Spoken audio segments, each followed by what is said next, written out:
Okay, तो हम video में बात कर रहे थे वो बंद होगी कि इंसियन हमने किस पॉइंट पर देनी है। इंसियन हमने एक तो पॉइंट ऑफ मैक्सिमम बल्ज पे देनी है और दूसरा the junction between the line passing from the soft from the uvula, पहली बात, और दूसरी the line passing from the interior pillar. इनका जहाँ पर जंक्शन है आप वहाँ पे इंसियन देते हैं, ठीक है। यहाँ पे आप देखें पेरिटॉन्सिल एब्सेस को आपने ओपन करना है at the point of maximum bulge, ठीक, और अबव द अपर पोल। और उसके अलावा यहाँ पर हमने क्या करना है कि lateral to the point of junction of anterior pillar with the line drawn at the base of uvula. यहाँ पे उन्होंने बुक में पता नहीं अजीब सी लाइन करके लिखी हुई है, लेकिन इसका मतलब यही है कि the line passing from the base of the uvula and the anterior pillar. इनका जहाँ पे जंक्शन होता है वो इंसियन का पॉइंट होता है, ठीक है। आपने छोटी सी नाइफ से स्मॉल स्टैब इंसियन एक देनी है और उसके अंदर से एक साइनस फोर्सेप्स होते हैं, ठीक है। वो मोस्टली फोर्सेप्स होते हैं, फोर्सेप्स का तो आपको पता है ना, वो इस तरह सीजर टाइप के होते हैं, लेकिन वो कट करने के लिए एज सच यूज़ नहीं हो रहे होते। तो साइनस फोर्सेप को अंदर इंसर्ट करना और सारी आपने ड्रेनेज कर देनी है, और अगर रीएक्यूमुलेशन हो रही है तो उसी साइनस फोर्सेप से आप उसको दोबारा से कर सकते हो। तो इंसियन ड्रेनेज में बस ये याद रखनी बात।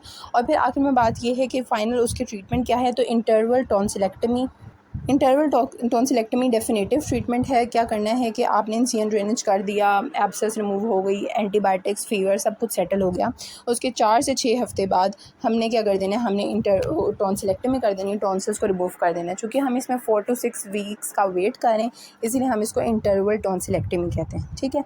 और उसके अलावा कुछ सर्जन एब्सेस और हॉट टॉन्सिलेक्टमी करते हैं, जैसे मैंने पहले भी बताया कि एब्सेस है, फीवर है, सब कुछ है, सारे टॉन्सिल्स रिमूव कर दो। तो ये इतना कोई रेफर्ड मेथड नहीं, प्रेफर्ड मेथड नहीं, बिकॉज इसके अंदर एब्सेस रप्चर हो सकती है, ज़्यादा कॉम्प्लिकेशन है।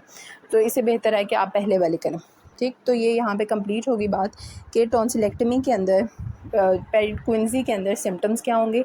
उसको दर्द होगी, dribbling of saliva, hot potato voice, ये सारे सिम्टम्स हैं। ट्रिस्मस है, जो नहीं उसका खुलड़ा, ये सारे उसको मसले।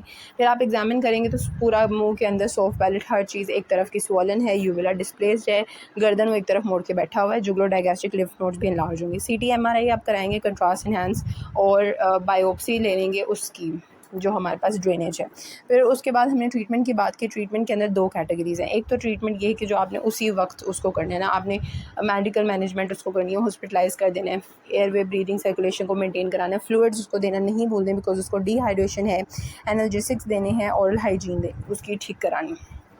इसके बाद जो सर्जिकल ट्रीटमेंट है उसके अंदर 2 बातें हैं, इंसियन एंड ड्रेनेज ऑफ एब्सेस करनी है और टॉन्सिलेक्टमी करनी है। इंसियन ड्रेनेज एब्सेस का आपको पॉइंट सारा बता दिया।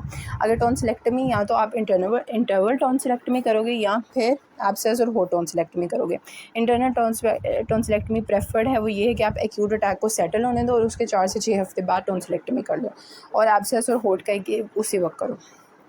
कॉम्प्लिकेशंस आगे क्या हैं। कॉम्प्लिकेशंस क्या हो सकती हैं कि स्प्रेड हो सकती है, पैराफ्रिंजियल स्पेस में जा सकती है, पेरिटॉन्सिल है ना, तो ये स्पेस में आ गई ना, तो यहाँ से दूसरी स्पेसेस में स्प्रेड हो सकती है, तो पैराफ्रिंजियल एब्सेस हो सकती है। इसके अलावा जितनी भी कॉम्प्लिकेशंस है ना, वो mostly related to the infection है। एक तो मैंने आपको पहले भी बताया ना कि एडीमा है, सब कुछ है, तो लैरिंग्स का एडीमा भी कॉज कर सकते हैं, तो एयरवे ऑब्स्ट्रक्शन हो सकती है। तो पहली आपने याद रखी कॉम्प्लिकेशन पैराफेरेंजियल एब्सेस, दूसरी आपने याद रख लेनी है एडिमा ऑफ लैरिंग्स। उसके बाद ये इन्फेक्शन है, तो इन्फेक्शन स्प्रेड भी तो हो सकता है ना, तो इन्फेक्शन अगर स्प्रेड हो गया ब्लड के अंदर तो हम सेप्टिसीमिया कह देंगे। अगर वो लंग और लंग एब्सेस बना दिया तो न्यूमोनाइटिस हो जाएगा, जुगुलर वेन थ्रोम्बोसिस करा सकता है और स्पॉन्टेनियस वीनस हेमरेज हो सकता है। तो ये हमारे पास कंप्लीट 5 से 6 इसके सिम्टम्स हैं। इनको आप इसकी कॉम्प्लिकेशंस हैं, इनको भी आप देख लें, क्योंकि अक्सर पेपर में क्वेश्चन आ जाता है कि इसकी कॉम्प्लिकेशन, क्विंसी की मैनेजमेंट एंड कॉम्प्लिकेशंस लिखें।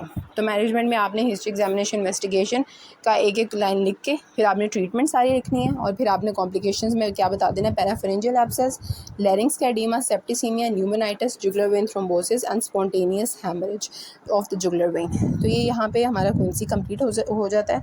होप सो आपको इसकी अच्छी समझ आ गई होगी।